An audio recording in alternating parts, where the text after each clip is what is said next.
Good morning, students. In the previous session, we saw the terminologies associated with it of the boiler water treatment, like what is feed water, what is make water, what is blow down, and how it is done. And we also saw what are the various parameters in the wastewater or water which is being sent as a feed water to the boiler. What are these parameters and how it is affecting the boiler water treatment plant, and what are the problems that will be caused when these parameters or exceeds this standard limits. So today in this session we will see in detail what are the problems that is caused by this boiler water treatment, and we'll see the other methods also here. So these are the problems that is caused by the impurities in the feed water. Suppose we can recall what is feed water. The feed water is the inlet water to the boiler, which consists of the makeup water as well as the return condensed water. Okay, so here if this water is having certain characteristics higher than that of the normal standards, in that case it causes the following problems. First one is scaling. Scaling we could see generally in our normal houses also. In the pipes the salts will get deposits and will get hardened in our water supply pipes. So that is called scaling. The same thing will occur in the boiler equipment also, and usually the calcium and magnesium salts are the main cause of this hardness in water. Okay, and apart from that, silica will also cause a dense scale with high resistance. So this will, because of this scaling, it will be increasing the high resistance to the heat transfer. So here we have a figure which clearly shows you the scale on the water side in the boiler. See, you could see the salts are deposited inside these pipes, and this salts also got hardened in due course of time, and this is called as scaling. This is clearly depicted in this picture. So here these are the reasons why the scaling is occurred. I already told you it is because of inadequate makeup water quality, or we can say it is a feed water because the feed water consists of both makeup water and condensed water. Because of the inadequate quality of this, we have scaling. So what are the normal scale forming ions are? These are the salts that is responsible for the scale in boilers. One is calcium and magnesium salts.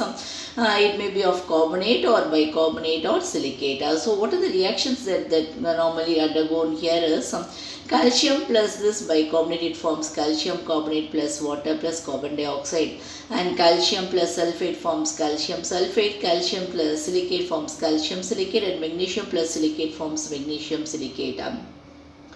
Okay, so this contaminated condensed leakage of turbine condensers, process leaks, all those things will be also adding to this of this scaling. So what is that? What are the effects of this scaling? Is because of this scaling, it results in the overheating of tubes. That's the tube has to be get heated more to make this boiler to be effectively working, and it also reduces the heat transfer from the pipes and all the water tubes, and it calls for shutdown, because if it is get clogged, then there will be less efficiency in the transferring of water and steam, and restriction of water flow. So these are the normal problems that is associated with the scaling. So the second problem what is associated in this boiler water treatment is corrosion. Already we have seen oxygen and carbon dioxide, they cause corrosion. So how does it happen? So the carbon dioxide, it gets dissolved in the water and it forms a weak carbonic acid. Normally we know acids are corrosive in nature. Though this is weak carbonic acid, it also attacks the metals in the boiler. So and further, this oxygen, it will react with water and with iron, that is iron content in water, to form red iron oxide. So what happens is, because of this corrosion, it reduces the thickness of the stream pipe metal. So this is one of the picture which clearly depicts you how the tubes are failed, showing the signs of both corrosion failure as well as overheating. You could see the entire shape and everything got damaged because of this corrosion. So what is that? What is the result of corrosion? Already we know low pH and dissolved oxygen. Low pH in sense acidity. Okay, because already we have seen seen that the acid water will always is not suitable for your boiler water treatment. Only we could go for alkaline, that too of alkalinity of either 8.5 to 9.5 is suitable for boiler water treatment.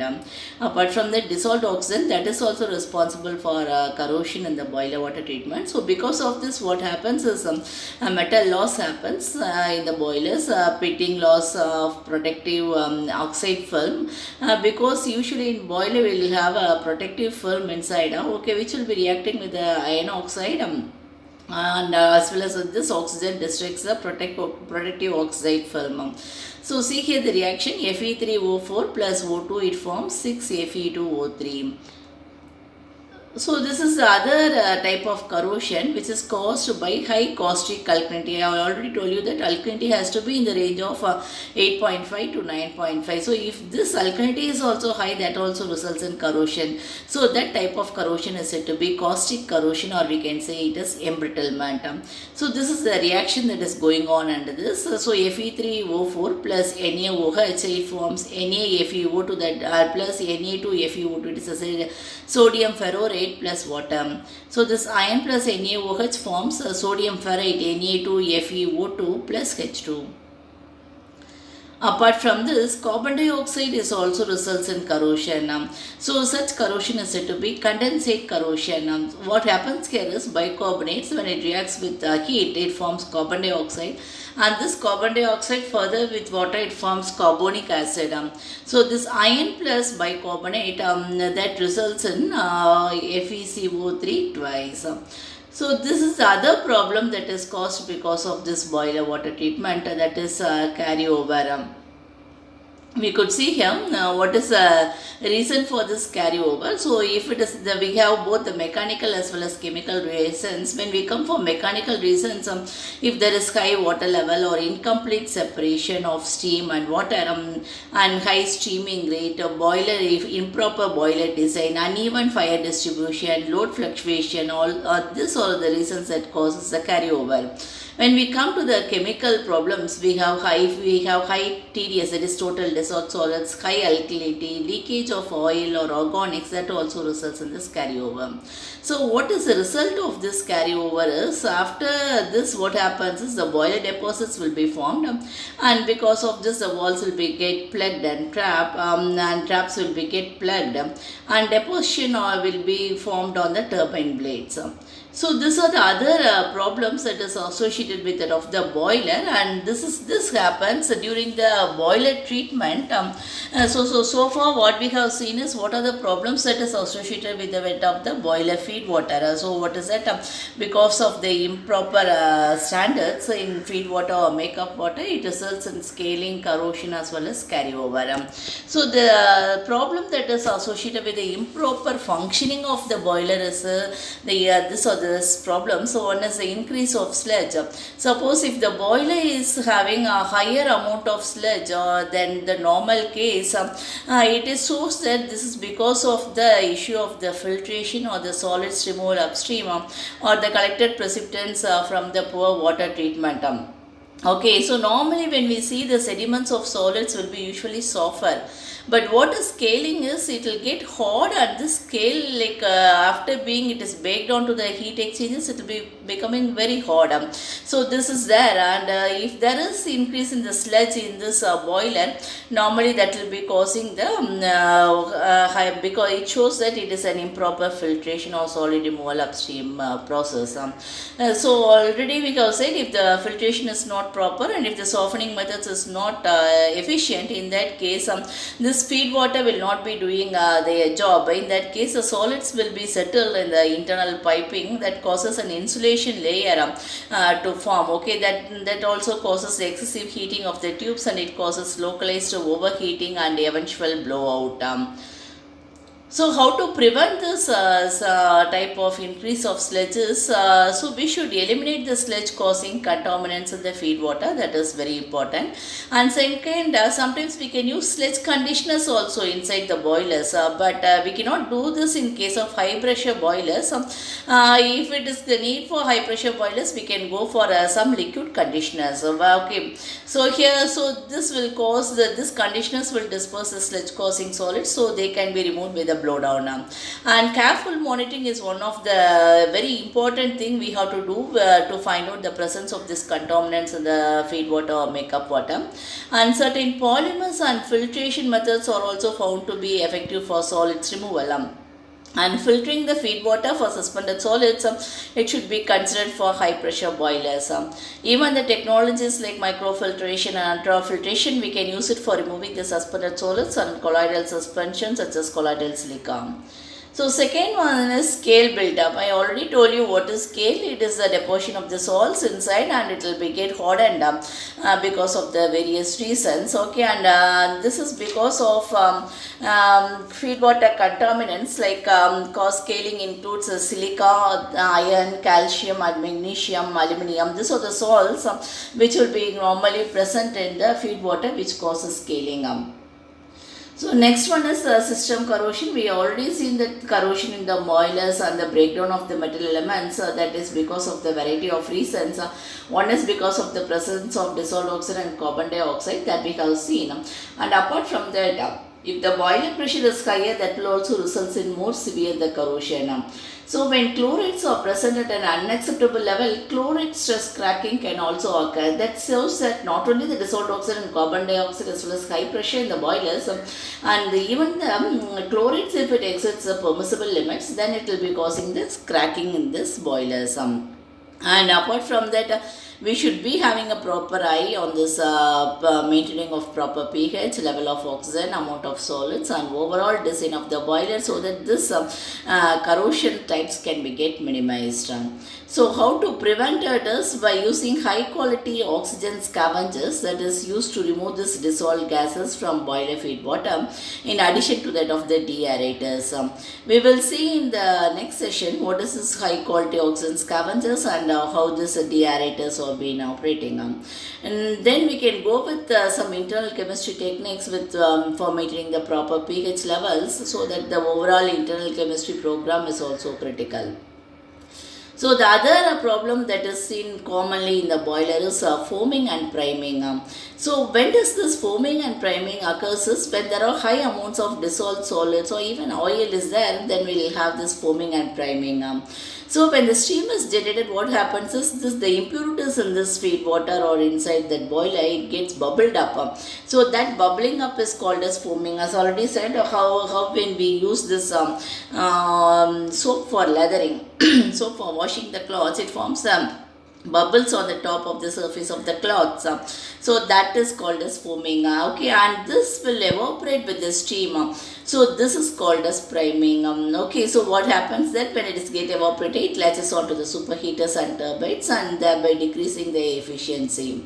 And what is this foaming? This is a persistent foam or bubbles in boilers which do not break easily. Normally when we have the foaming in while we do washing the clothes or vessels, we will be having the foams, that is a bubbles of soap, but it is easily breakable. But here this foaming does not break easily. Okay, and as I already said, the foaming is also due to the presence of substance like oils, because that will be greatly reducing the surface tension of the water.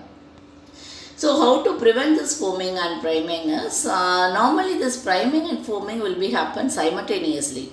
Okay, so what happens is, so they will be causing the dissolved salts to deposit on the superheater and turbine blades. That reduces the system efficiency, and also they also reduce the service life of the machinery also.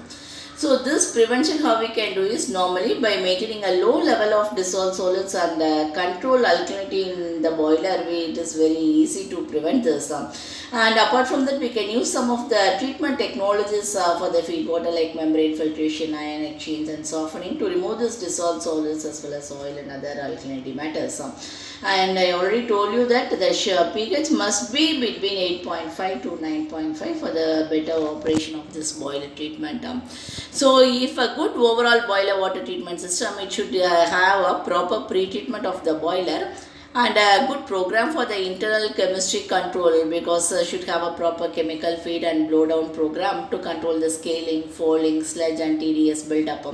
Already I told you what is falling. Falling is it is a bad smell that is present in that of the boiler because of the ineffective operation or ineffective or improper operation of your boilers. Okay, proper treatment program to condition the steam condensate to control the return line corrosion must also be done after this boiler treatment. So already we have seen this low pressure boilers. If the pressure is less than between 600, it is less than 600 psi. In that case, we call it as low pressure boilers, which will be having a low amount of total dissolved solids water. Okay, that is efficient to treat it. Okay, so what is a normal treatment technology for low pressure boilers is using simple filtration or water softener. Suppose if the pressure is increases, then we have to go for, in addition to that of softening, we have to go for de-alkalizer for a lower alkalinity field. Suppose if it is of higher pressure boilers, that is of where the pressure is above 600 psi and higher, in that case we'll go for the treatment technologies like demineralization, ion exchange or electro deionization policing. In some cases we'll be going with a combination of this. Okay, or even we go for this resin based sandwich or mixed bed policing devices. Okay, then apart from this we'll be going for with the reverse osmosis that is used in combination with the policing technology, that is also very highly popular, where we could have extremely high purity water that is desired. And these are the chemicals that is used for boilers. So normally, as I already said, these chemicals cannot be used for high pressure boilers, but it can be used for low pressure boilers. So what is here is one chemical group of boilers is for steam boilers and second is for water boilers, hot water boilers. See, we could see for steam water boilers, it includes oxygen scavengers, amines, phosphates, polymers and alkalinity builders. When we go for hot water boilers, it is normally consists of a blend of sodium nitrate along with it of your water. So when we go for oxygen scavengers, the most common type of oxygen scavenger is having 38% with pH less than 4. So here the solutions will be blended with cobalt catalyst and alkalinity contributors. Okay, and then they will be having a 50% dilution of this solution. Still that pH is becoming 7 to 10 pH. So this blends will eliminate the using an alkalinity source. And we have the other chemicals like boiler alkalinity builders like potassium hydroxide or sodium hydroxide are the most common boiler alkaline products. It is mostly sold in 25% and 50% in solutions. And amines, neutralizing amines are also considered as one of these neutralizing chemicals, where we can use cyclohexylamine, morpholine and diethyl aminoethanol. These are the chemicals that are normally used as amines. So these chemicals, they can be purchased and it can be even blend with many dilution ratios. And for scale prevention, we have a blend of phosphates and polymers.